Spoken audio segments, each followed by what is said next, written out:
En nuestra exposición de la Epístola de Santiago, llegamos hoy al segundo capítulo.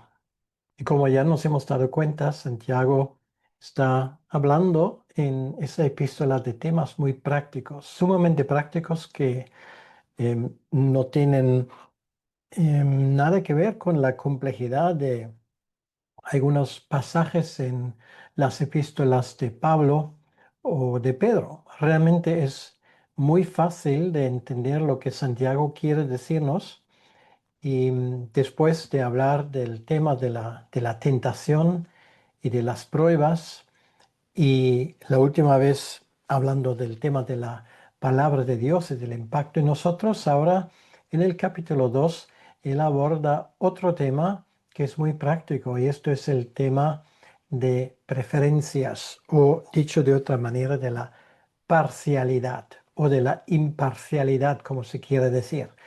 Em, Tiene que ver con el hecho de que muchas veces estamos en la situación donde favorecemos a gente que nos caen bien, y a otros que no nos caen tan bien, les desfavorecemos. Y esto en el contexto de la iglesia, y obviamente no está bien. Y sobre ese tema, Santiago tiene bastante que decir.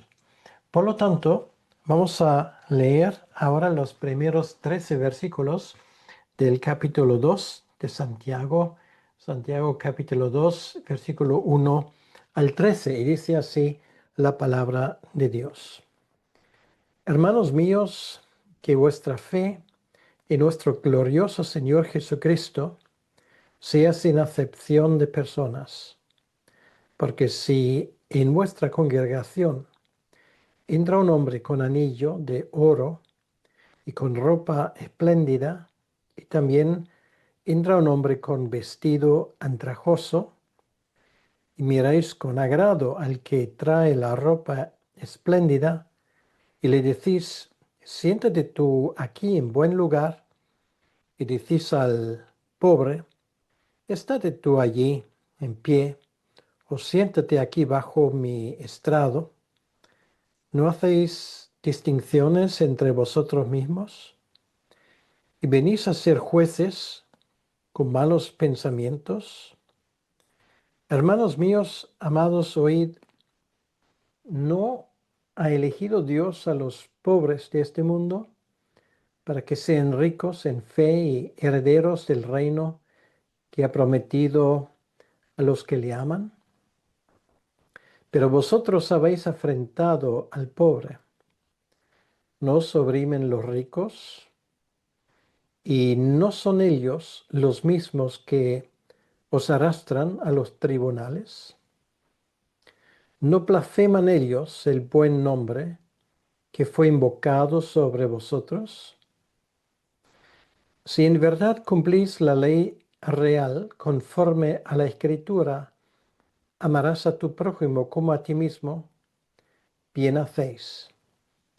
Pero si hacéis acepción de personas, cometéis pecado y quedáis convictos por la ley como transgresores. Porque cualquiera que guardare toda la ley, pero ofendiere en un punto, se hace culpable de todos. Porque el que dijo, no cometerás adulterio, también ha dicho, no matarás. Ahora bien, si no cometes adulterio, pero matas, ya te has hecho transgresor de la ley. Así hablad y así haced como los que habéis de ser juzgados por la ley de la libertad. Porque juicio sin misericordia se hará con aquel que no hiciere misericordia. Y la misericordia triunfa sobre el juicio. Hasta aquí la lectura de la palabra de Dios, y vamos a pedirle al Señor ahora que Él nos acompañe y nos bendiga en ese tiempo. Señor nuestro Dios, una vez más te damos las gracias por esa posibilidad de abrir nuestra Biblia y de escuchar lo que tú nos quieres decir. Ayúdanos, Señor, que esa palabra nos hable y que sea en nuestra vida realmente ese faro que quiere ser. Ayúdanos a que la luz de tu sabiduría penetre nuestras vidas y que nos ilumine para que no cometamos pecados y errores. Te lo pedimos, Señor, en tu nombre. Amén. Es evidente a esas alturas que Santiago escribe en un lenguaje y con unos ejemplos muy fáciles de entender.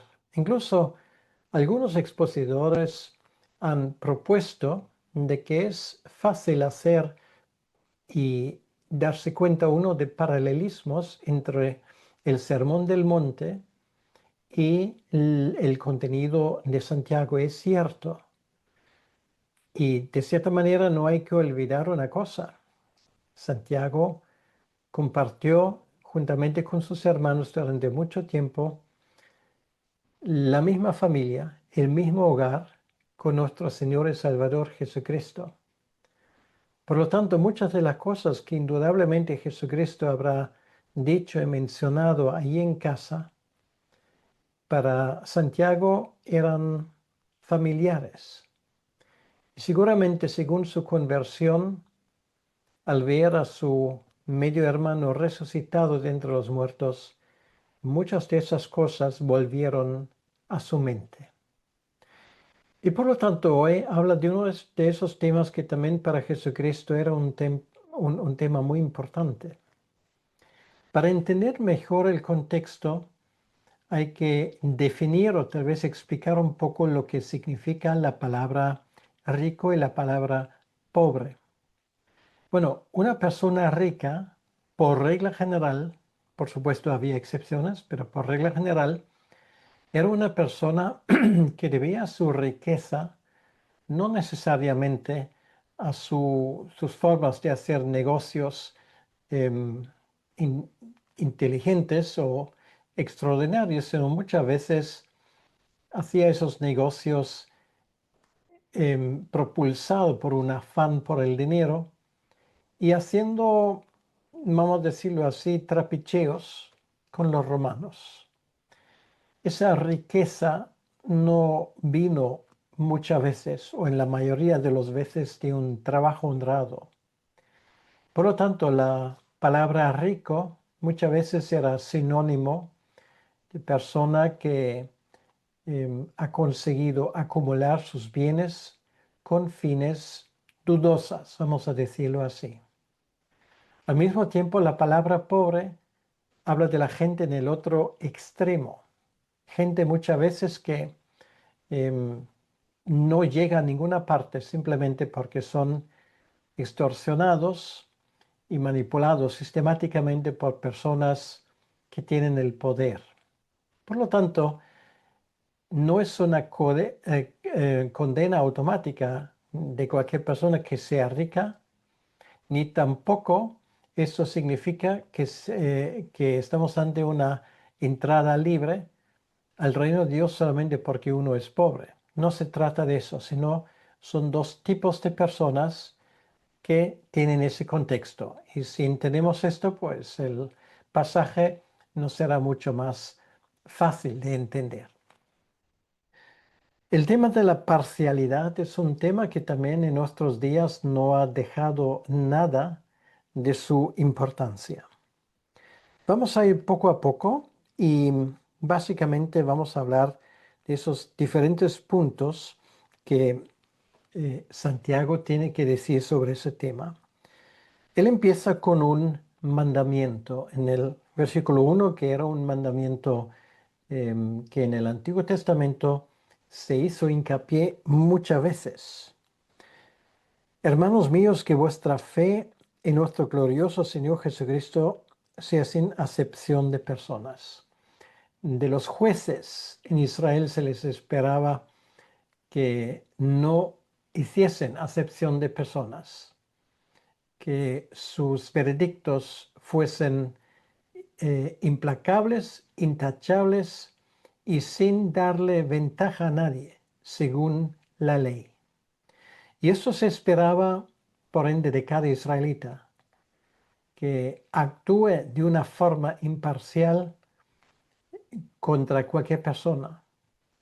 Y eso es exactamente lo que tenemos aquí, que no tengamos acepción de personas, que no tengamos gente que favorecemos en detrimento de otros. Y aquí no estamos hablando de la vida personal de cada uno, porque obviamente todos y cada uno de nosotros tiene amigos, tiene un número de personas que le son más cercanas que otros.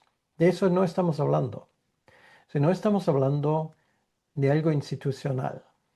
Si antes mencioné el tema de los jueces, pues aquí el contexto es el contexto eclesiástico. Y en ese contexto eclesiástico hay que tratarlos a todos con equidad. Esto es lo primero. Y dicho sea de paso, aquí, y a veces las cosas surgen de esa manera un tanto sorprendente, Santiago está usando una expresión de nuestro Señor que nos llama la atención. Él dice que vuestra fe en nuestro glorioso Señor Jesucristo, o nuestro Señor de la gloria, que es Jesucristo.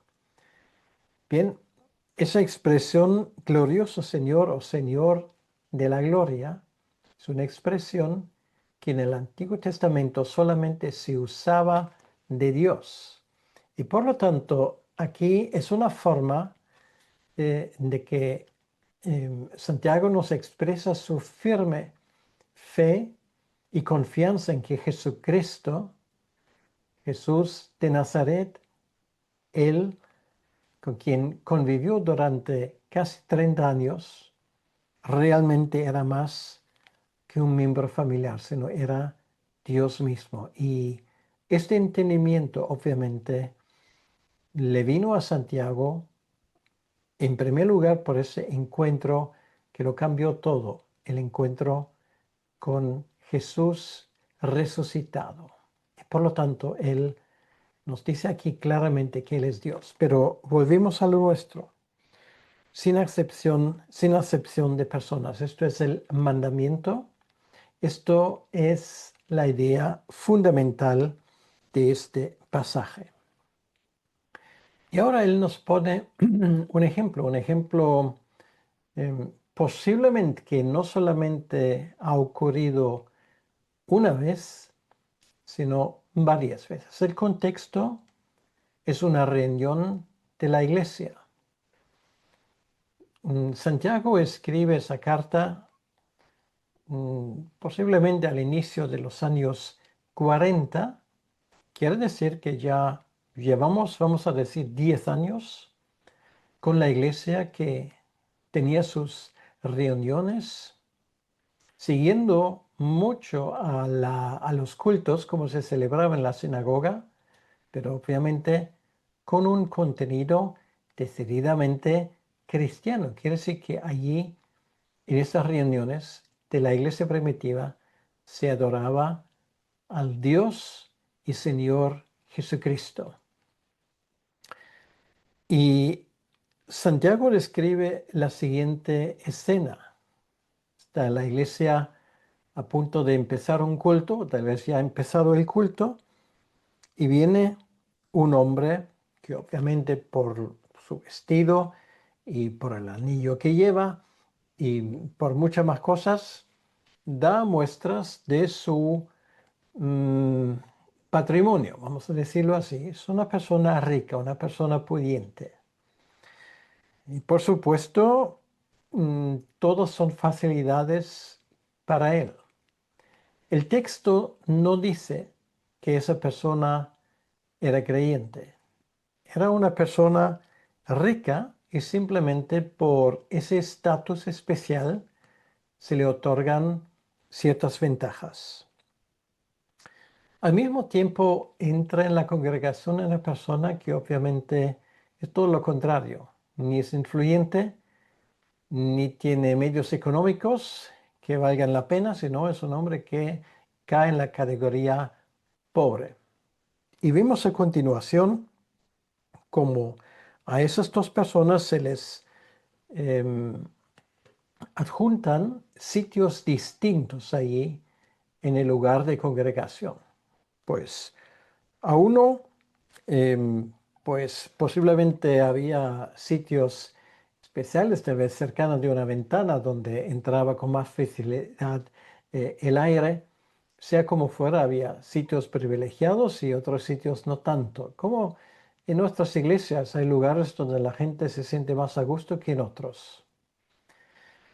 Y el pobre, pues a este pobre, sin darle mucha atención, se le da uno de los sitios, voy a decirlo así, baratos. Ni siquiera tiene la posibilidad de sentarse allí. O si se quiere sentar, pues se puede hacerlo debajo del estrado. Dice aquí que era un lugar un poco más elevado donde el que expuso la palabra de Dios se sentó. Es un lugar realmente que fue reservado para los niños por su incomodidad, porque a ellos no les importaba mucho, pero luego no era un lugar preferido porque estabas eh, a la mira de todo el mundo. Y realmente no era un sitio donde te sentías muy a gusto. Y la pregunta que hace Santiago aquí, si hay ese tipo de comportamiento, ¿estáis juzgando? ¿No te parece? ¿Estáis haciendo diferencia? Bueno, realmente la idea es una palabra que hoy se usa mucho. Estáis llevando a cabo una discriminación, hacéis una diferencia, eso significa discriminar. En una iglesia todo el mundo debería estar bienvenido y esto no importa de su cuenta bancaria ni de su influencia social. Y sin embargo, no es cierto que a veces pasa que esas personas que vienen a visitar a nuestras iglesias, y sé que esto no pasa mucho, pero pasa de vez en cuando, que tienen que ver con las autoridades o porque tienen cierta fama o influencia en la sociedad, siempre se les presenta de forma especial y se les adjudica sitios especiales. Bueno, hasta aquí no hay nada que objetar porque es una forma de cortesía, pero aquí hay más. La preferencia del influyente, del rico, va a costo del pobre y de las personas que no son tan importantes socialmente. Quiere decir aquí, no se trata de una cuestión de amabilidad o de eh, hospitalidad, sino aquí se trata de que en los ojos de esa iglesia que Santiago aquí describe, una persona es más importante que la otra. Y aquí obviamente surge una cuestión que es ineludible cuando llegamos a ese tipo de situaciones. Nosotros de vez en cuando estamos en peligro de caer en esa situación como iglesia. Es posible que una persona solamente por su estatus social, por su influencia en la sociedad, tiene más fácil el acceso al púlpito, por ejemplo, que una persona que tiene igual o más discernimiento espiritual, pero que no tiene tal vez esa relevancia social. Eso tiene muchas aplicaciones. Eso tiene que ver, por ejemplo, con nuestra cercanía al poder, como se suele decir. Porque a veces no es cierto que algunas iglesias reciben pagos de las arcas municipales, regionales o incluso en algún caso estatal por su proyecto. Entonces damos a la gente que vienen a mediar esos proyectos una preferencia especial. Pues esto es la pregunta realmente y hay muchas aplicaciones. para esto. Cada uno tiene que preguntarse hasta qué punto estamos tratando a otros de forma discriminatoria por su estatus social, por la cuenta bancaria que tienen o por la supuesta influencia que tienen. Realmente, Santiago aquí dice que esto es inaceptable, porque en una iglesia cristiana todo el mundo tiene que estar bienvenido. Y esto obviamente tiene consecuencias. Y esas consecuencias las leemos en el versículo 5. Hermanos míos amados, dice Santiago, oíd, ¿no ha elegido Dios a los pobres de este mundo? Bueno, no es esto lo que pone en el Sermón del Monte, por ejemplo. Se habla de pobres de espíritu, que a veces esos pobres de espíritu, los humildes, son humildes y pobres de espíritu y muchas veces también son pobres y humildes en cuanto a su estatus social y en cuanto a su patrimonio. ¿No son ellos que reciben de parte de Dios particularmente esa promesa de que algún día ellos estarán en el lado opuesto? Allí está la historia del hombre rico y de Lázaro, una perfecta ilustración de lo que tenemos aquí. Un hombre pobre, un hombre rico. Un hombre pobre, pero no por ser pobre tiene más facilidad automáticamente de heredar el reino de Dios. No hereda el reino de Dios porque es pobre, sino hereda el reino de Dios por su fe, siendo pobre. Y el hombre rico no va al infierno por ser rico. El hombre rico va al infierno porque le falta esa fe. Aquí Santiago pone el dedo en la llaga. Y realmente nos hace recapacitar nuestra facilidad de dar la bienvenida y darle un abrazo a una persona que poco agradable parece en el primer momento. ¿Estamos dispuestos a tener las puertas abiertas también para aquellos que tal vez por su forma de ser parecen no muy agradables? ¿Están nuestras iglesias abiertas realmente para todo el mundo? Es una pregunta importante. Los pobres lo tienen más fácil en ese sentido porque su esperanza recae en aquel que les puede justificar. La persona que tiene abundancia de medios económicos muchas veces confía en su propio poder porque no depende de nadie.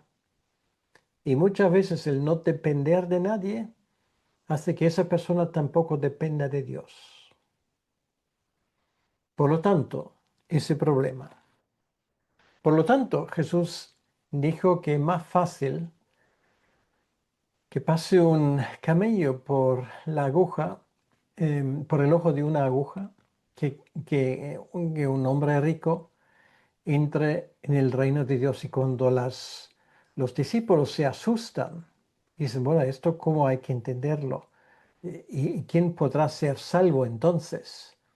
Jesús dice, bueno, esto de todos modos solamente para Dios es posible, no para los hombres. Quiere decir que la salvación depende de Dios. Y esto aquí ocurre exactamente de la misma manera.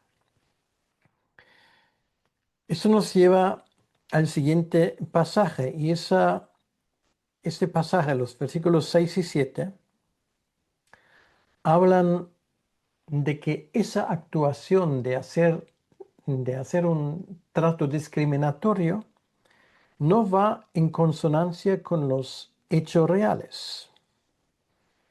Es el versículo 6, pero vosotros habéis afrentado al pobre,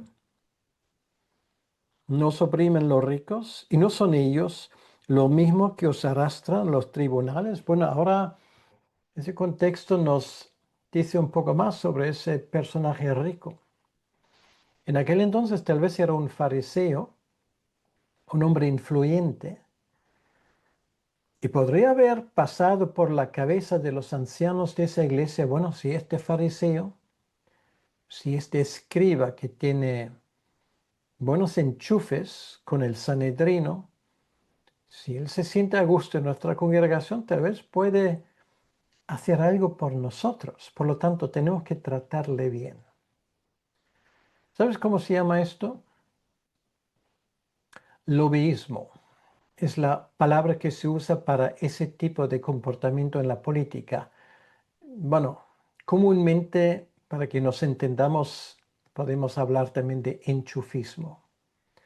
Y esto es usar nuestras relaciones con tales fines de conseguir algo.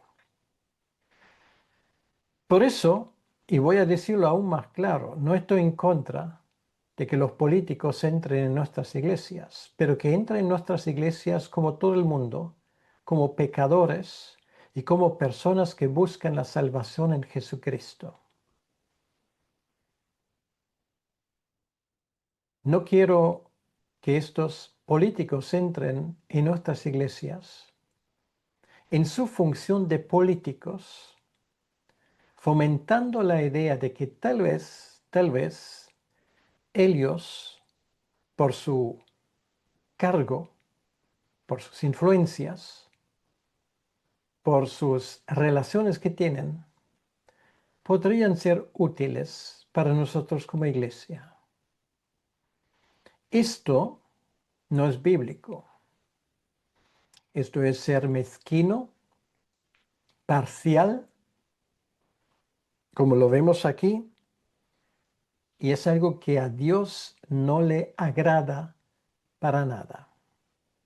En nuestras iglesias todo el mundo debe de estar bienvenido como persona que busca a Dios, pero no por el estatus que ostenta. Y estoy seguro de que dependiendo del país donde vivimos, de las circunstancias sociales, algunas iglesias están más en peligro de caer en esto. Yo he visto políticos supuestamente evangélicos predicando desde púlpitos de iglesias evangélicas. Las cosas que dijeron eran chorradas, pero daba a esa iglesia un gran prestigio, porque vino fulanito para exponer la palabra de Dios. Bueno, normalmente esas exposiciones son de pena. Y creo que tenemos que tener mucho cuidado de no caer en ese tipo de politiqueo. Dice aquí, versículo 7, no blasfeman ellos el buen nombre que fue invocado sobre vosotros.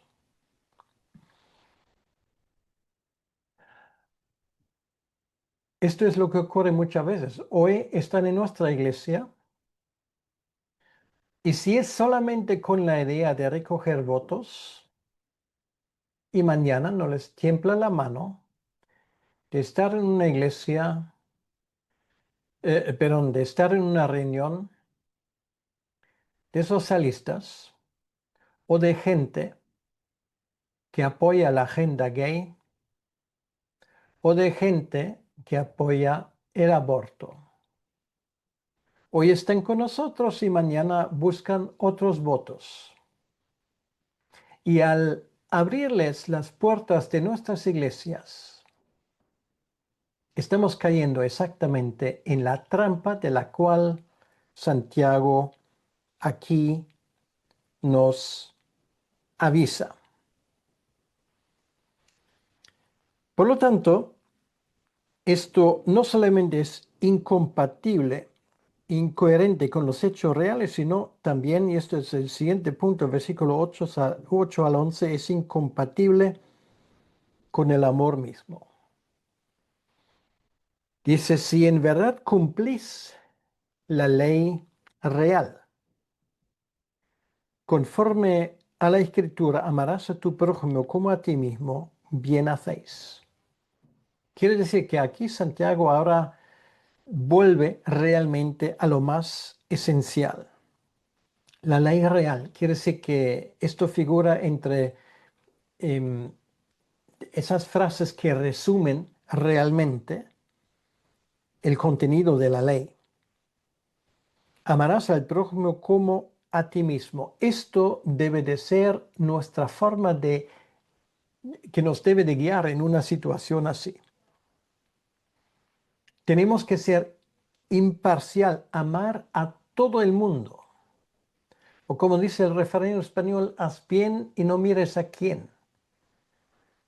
La predicación del Evangelio pues tiene que dirigirse hacia estos y hacia los otros. De la misma manera, queremos alcanzar a ricos como queremos alcanzar a pobres. Queremos alcanzar a la gente que tiene influencia en esa sociedad, pero también a la gente que son realmente explotados, por lo menos para algunos segmentos de esa sociedad. La iglesia está para todos y para cada uno de ellos. Esto es nuestra obligación, amarles a todos de la misma manera. Pero si hacéis acepción de personas, dice Santiago en el versículo 9, cometéis pecado y quedáis convictos por la ley como transgresores. El que prefiere una persona sobre la otra en cuanto al derecho de admisión a la iglesia, está pecando contra uno de las leyes más importantes, y esa ley de amar al prójimo como a ti mismo es un resumen de la segunda tabla de la ley. Y por lo tanto no sirve si nosotros, por un lado, hacemos alarde de ser fieles a la Biblia, fieles a la Escritura, fieles a todo lo que Dios ha dicho, y sin embargo, por ejemplo, en esa área de amar a los demás como a nosotros mismos, hacemos ese tipo de diferencias. Santiago aquí nos induce a un tema muy importante. De la misma manera como discriminamos a veces personas, de la misma manera podemos discriminar mandamientos. Hay mandamientos que nos caen mejor que otros. Y Santiago dice, mucho cuidado. Si tú te haces culpable de un mandamiento solamente porque lo desconoces o porque no te gusta, es como si hubieses transgredido toda la ley. Ahora, si esto es así, realmente el asunto se vuelve bastante desagradable, porque una vez más esto pone en entredicho nuestro acercamiento a Dios. Sí, no son nuestras reglas los que nos acercan a Dios, sino es la manera como Dios nos ve. Porque cualquiera, dice Santiago, que guardare toda la ley, pero ofendiere en un punto, se hace culpable de todos. Lo digo de otra manera, puede ser una iglesia donde se predica la palabra de Dios con fervor, donde cantan como los ángeles, donde hay cultos que te parece que son como el preludio del cielo, donde hay un coro en la iglesia que realmente te impacte de tal manera que te salgan las lágrimas. Y sin embargo, si esa iglesia discrimina, si esta iglesia no actúa de la misma manera con todo el mundo, si esta iglesia tiene reglas para unos, pero no para otros, entonces esa iglesia realmente es como una iglesia donde no se predica la palabra de Dios, donde no cantan bien, donde hay división y donde hay un nivel de espiritualidad realmente lamentable. Esto es lo que Santiago nos quiere decir así. Él pone el argumento del versículo 11, porque el que dijo, no cometerás adulterio, también ha dicho, no matarás.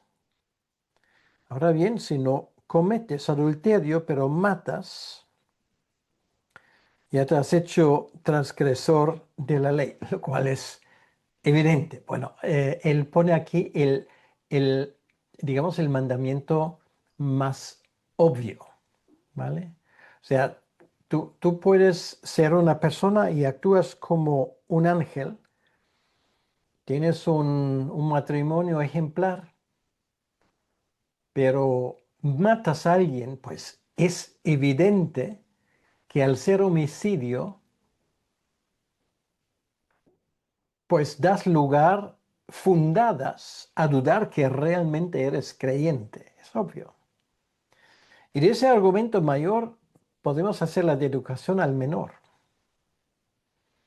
Si tú te das una áurea o a tu iglesia muy espiritual, muy evangélica, de creencias en la inspiración bíblica, la infabilidad y toda la inerrancia y todo lo que solemos poner como demostrar que realmente amamos la palabra de Dios.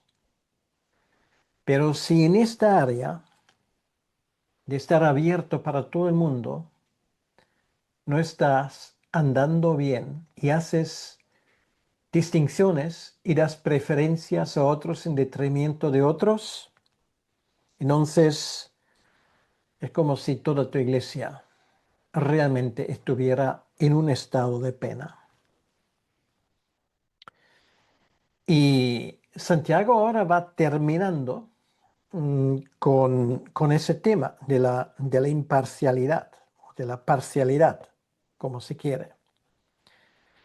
Dice, así hablad y así haced como los que habéis de ser juzgados por la ley de la libertad. Quiere decir, nosotros nos tenemos que darnos cuenta de que no somos dueños de nuestra iglesia. El dueño de nuestra iglesia es el Señor Jesucristo. Y vamos a tener que rendirle cuentas delante de Él de las cosas que ocurren en nuestras iglesias. No podemos caer en la trampa de pensar que somos nosotros los que ponemos las reglas de juego. Mira a Jesucristo. Él estaba abierto para las prostitutas, estaba abierto para los publicanos, recibió a los niños, no pasó de largo delante de ningún enfermo, tenía siempre tiempo para aquellos que le buscaban. Pero aquellos que querían usar para sus propios fines, aquellos que querían manipularle para conseguir algo de él, para ellos él era una persona no alcanzable. Y esto debería ser una verdad continua en nuestras propias vidas. Tendremos que dar en algún momento responsabilidades y tenemos que darnos cuenta, rendir cuentas por nuestro comportamiento. Y la palabra clave aquí es la palabra misericordia. Misericordia es una palabra que debería escribirse con mayúsculas en cualquier iglesia evangélica. porque juicio sin misericordia será con aquel que no hiciere misericordia.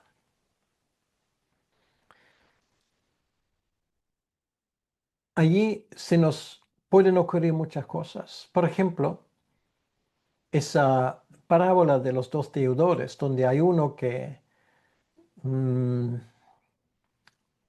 le debe una fortuna a un señor y no puede pagarlo.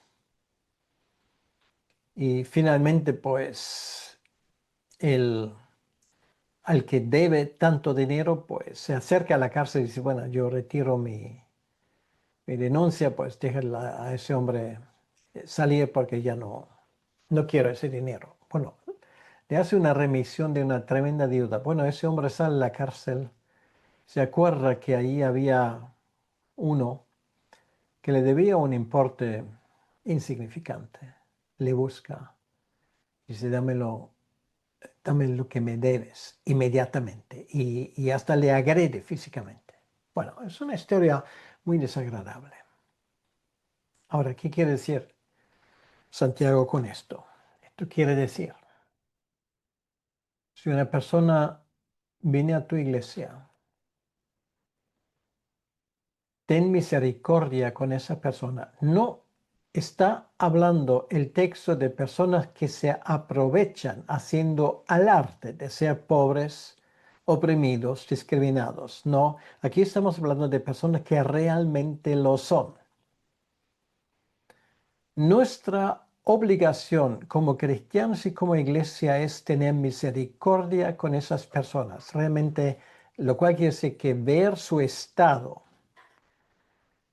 terrible de necesitar ayuda y nosotros no debemos de cerrar nuestros corazones. Una vez más, para que esto quede muy claro, no estoy hablando de personas que se aprovechan. Estoy hablando de personas que realmente tienen una necesidad. Y es nuestra obligación de tener misericordia, acordándonos como nosotros en cierto momento hemos recibido también ayuda inesperada y inmerecida de otras personas y sobre todo de nuestro Señor al compadecerse de nosotros y llegando a nuestras vidas con su gracia infinita.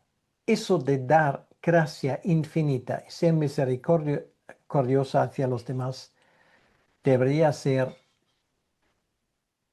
nuestra marca como iglesia. Y finalmente termina, y la misericordia triunfa sobre el juicio. Misericordia es señal de salvación. Una persona que no tiene misericordia ni sabe de lo que es misericordia en su relación con los demás, difícilmente va a ser una persona que ha conocido el Evangelio verdadero y su salvación en Jesucristo. Si tú sabes cuándo se te ha perdonado, tú sabrás perdonar. Y de eso se trata. Esto hace que nosotros seamos agradables para todo el mundo, no solamente con aquellos que nos caen bien, sino también con aquellos que no nos caen bien porque apestan, porque son desagradables en su trato, pero que saben en el fondo de su corazón, necesito ayuda. De eso se trata. Y quiera Dios que Él use nuestras iglesias como puntos de misericordia divina. Bueno, eso tal vez sería, si fuésemos una empresa, uno de los nombres que podríamos tener. Puntos de misericordia divina.